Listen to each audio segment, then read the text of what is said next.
responsables d'établissements secondaires et 3 du primaire viennent d'être relevés de leurs fonctions. En cause, le recrutement parallèle et l'encaissement de frais d'inscription au CP1. Ils pourraient répondre de leurs actes devant la justice.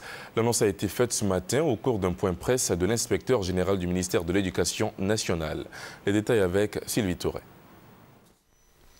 Ils ont voulu se glisser entre les mailles du dispositif anti-recrutement parallèle.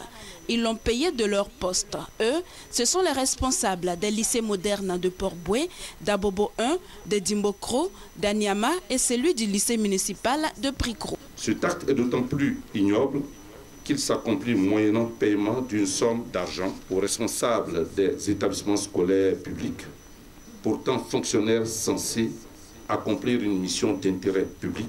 C'est ainsi que nous retrouvons dans nos effectifs des élèves qui, pour insuffisance de travail, ont été recalés pour les uns et pour les autres, exclus de l'enseignement général. Également relevés de leurs fonctions, les directeurs des écoles primaires publiques Mponon 2, plaque 1 et plaque 2 dans la commune d'Abobo. Il a reproché à ces derniers d'avoir encaissé de l'argent pour les inscriptions aux cours préparatoires première année. Toutes ces personnes répondront devant le conseil de discipline et pourraient faire l'objet de poursuites judiciaires. Quant aux élèves recrutés irrégulièrement, des sanctions seront aussi prises à leur encontre.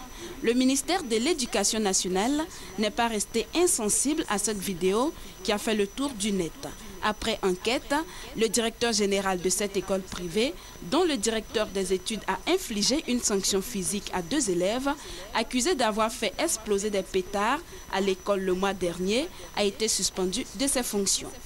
L'inspecteur général Ibrahima Kourouma promet que les missions de suivi et d'évaluation vont se poursuivre pour sortir des rangs les acteurs dont les pratiques assombrissent le tableau de l'école ivoirienne.